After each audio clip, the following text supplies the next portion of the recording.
Hello everyone, welcome back. We are on part 42 already of Spanish driving theory test in English. Let's go to the question number one. Should the safety distance be increased when there is a fog? Option A, yes, to have more space to react to in case of braking of the vehicle in front. Option B, no, if the lights are on. Option C, distance does not affect stopping when there is a fog. Here in this image, you can see that due to fog, the visibility is very poor. It is very difficult to see at the long distance, more distance. So it is better to increase the distance with the vehicle in front because of the poor visibility. So the option A is the right answer. Yes, to have more space to react in case of braking of the vehicle in front. Next is within a town, can short range or long range lighting be used alternatively at very short interval? Option A, within the town, under no circumstances, outside, yes. Option B, no, it is not permitted. Option C, yes, to avoid a possible accident. Similar to the acoustic signal, as we can only use inside the town to avoid an accident, the high beam long range lighting can also be used to avoid a possible accident. So the option C is the right answer for this question. A row of steady or flashing yellow lights. What is this flashing or steady yellow lights? Option A allows passage whether they are fixed or flashing.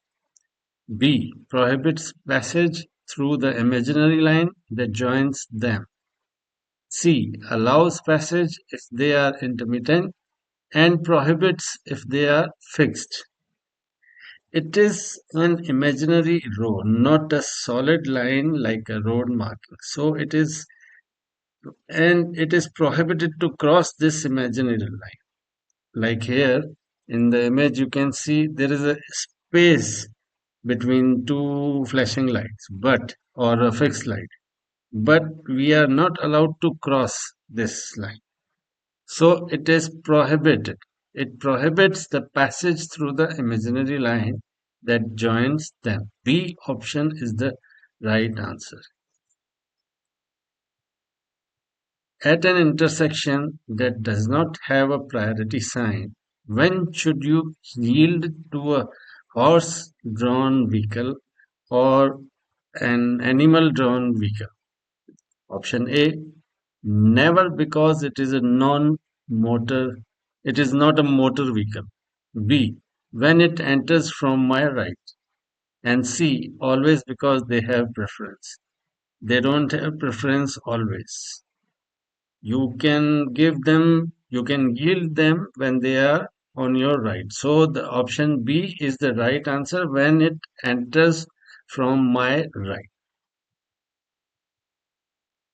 Next is, by how much can consumption increase due to a faulty ignition system? By 10%, by 60%, or by 1% of consumption? A faulty ignition system can increase fuel consumption by 10%. So we must ensure that the spark plugs and the idle speed are in good condition. So the option A is the right answer, by 10% of consumption. Next is, what action should be taken when changing a wheel? In case of puncture, you have to change the wheel. What action should be taken at that time? Option A, place the vehicle on the nearest pedestrian crossing. That is not possible. B, turn on the emergency lights. That can be. and C. Release the parking brake. That is also not possible. B is the right answer. You have to turn on the emergency lights because it is a breakdown in your vehicle. It is a kind of breakdown. Yes. Next is it mandatory for cars to have side marker lights? What is the meaning of side marker lights? Option A, only in those that exceed 3 meters in length. B, yes, in all.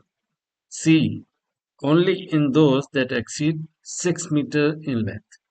Side marker, what is the purpose of side marker lights? To indicate the length of the vehicle and to prevent collision by improving the visibility from the sides because of their length. You can see some common vehicles like buses and cars, but more than 6 meters. Their length is more than 6 meters. And the long trucks and the trailer. A specialized vehicle like limousine and fire trucks also. Over here you can see one image I have. The length you can just judge how long it is. So it is necessary to show the length in case of poor visibility to avoid the collision from the side. So the option C is the right answer only in those that exceed 6 meters in length. In those cars only it is mandatory. Are all vehicles required to carry tools for changing a vehicle? Oh, sorry, wheel. Option A. Only passenger cars, mixed adaptable vehicles, and other vehicles intended or the transport of goods. B. No motor vehicles shall be required to carry tools for changing wheels. It is not possible. C. Yes, all vehicles are required, including cycles and moped. There is no need for cycle and moped. So the option A is the right answer. Only passenger cars, mixed adaptable vehicles, and the vehicles intended to transport the goods. It's not written over here correctly. It's there is some mistake in the language. Yeah, only passenger cars, mixed vehicles, and other vehicles intended to transport of goods. A option is the right answer. Which of the following traffic signs has priority over the other two? Option A, road marking, B, traffic lights, and C, orders from the traffic officers. For this, we have to look at the picture of the order of priority. So first number is of traffic officer, then it is circumstantial sign, traffic light, vertical sign, and the road marking. So the topmost is traffic officer. So the option C is the right answer, order from traffic officer, which is which has the priority over other two, road marking and traffic light. The next question is, if the shock absorbers are defective, what happens? Option A, and it dangerously increases the braking distance. B, to brake it will not be necessary to apply pressure on the brake pedal. And C, braking distance is reduced by more than 50%. That is absolutely wrong. Braking distance cannot be reduced if the shock absorbers are defective. The first A option is the right answer. It dangerously increases the braking distance. Vehicle will take more time to stop in case of sudden braking or in case of emergency. Next question, how should the oil level be checked? A, with the engine off and cold. B, with the engine running. Or C, with the engine hot. With the engine running and with the engine hot, it is a wrong option to check the oil. The option A is the right answer with the engine off and when it is cold. Next is, does load distribution in a vehicle affect fuel consumption? Option A, no, only speed affects consumption. B, no, only the type of vehicle affects consumption. C, yes, that is why it is very important to place the load properly. Yes, this is correct that the load distribution in a vehicle affect fuel consumption. If you put the load on your roof rack, it will consume more fuel. So it is, and you have to adjust it properly. Otherwise, it will consume more fuel. So the option C is the right answer. Yes, that is why it is very important to place the load properly. What do the blue circular sign mean? What is the meaning of this blue circular sign? It is not, they are not asking about the sign, what it is indicated in the sign. They just want to know the meaning of blue circle. A option says obligation, B caution, or C prohibition. This is the sign of obligation, compulsory, mandatory. A option is the right answer. You have to do these things at any cost. Whatever they are showing you in blue circle, that means it is mandatory, compulsory, obligatory. Obligation is the right answer. What should you check if you expect rain? If it is cloudy weather and you are expecting rain, what should you check in your vehicle? Option A, brake fluid and tire pressure.